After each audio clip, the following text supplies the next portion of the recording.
Bonjour à tous. Dans cette vidéo, je suis venue demander pourquoi c'est maintenant les UN décident de débarquer en Haïti. Parce que ces dernières années, on a connu une montée d'insécurité sans précédent en Haïti. Plusieurs bandes de bandits lourdement armés par on ne sait qui traumatisent la population. Ils kidnappent,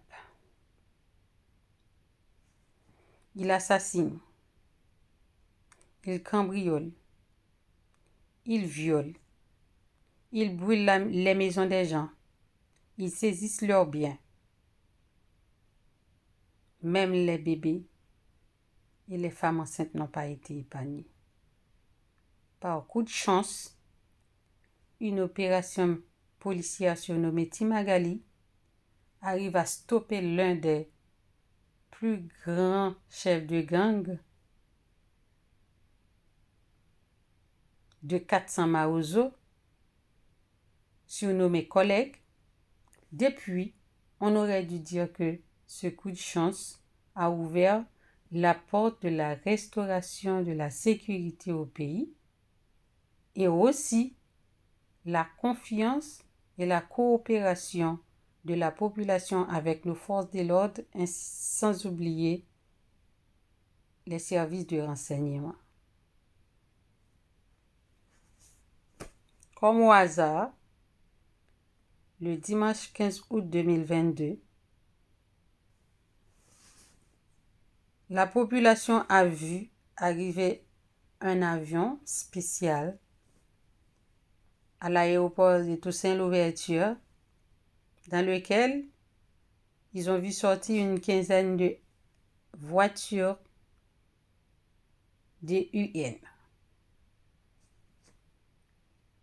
Alors que ces bandes de bandits, plus particulièrement 400 Maozo, avaient kidnappé un groupe de religieux ainsi que 17 missionnaires américains. À ces moments-là, on s'attendait à ce qu'ils donnent une réponse formelle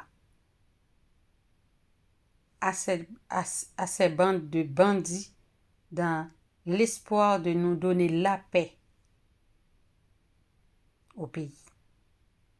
Aucune de leurs démarches n'a pas été à la hauteur de notre attente. Bien sûr, nos sentiments auraient été partagés.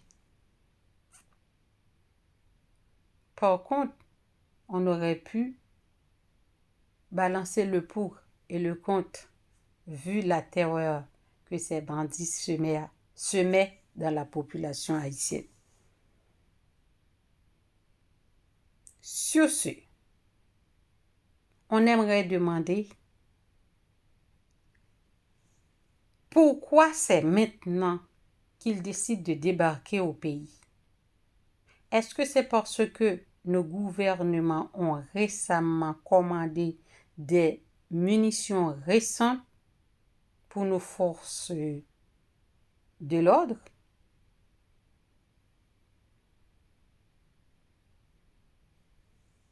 Ou bien c'est pour prouver qu'on n'est pas en mesure de restaurer la paix et la sécurité au pays. Peuple haïtien, n'oubliez pas, après le séisme du 12 janvier 2010, on a eu plus de 100 000 morts à cause de la ministre qui jetait leur excrément dans les eaux que nous buvons et qu'il y avait un ou deux, en d'autres termes, quelques-uns d'entre eux qui ont été infectés par le choléra et que le peuple avait bu non seulement leur excrément, mais leur excrément mais aussi l'extrêmement de ceux qui ont été infectés par le choléra, qui nous avait coûté plus de 100 000 morts, qui restent jusqu'à aujourd'hui sans justice, sans indemnisation pour leurs défunts, leurs familles, leurs enfants orphelins, leurs femmes veuves, leurs maris veufs, y compris des milliers d'enfants laissés sans papa par plusieurs ministères qui ont été au pays, sans aucune pension alimentaire versée jusqu'à ce jour. Merci.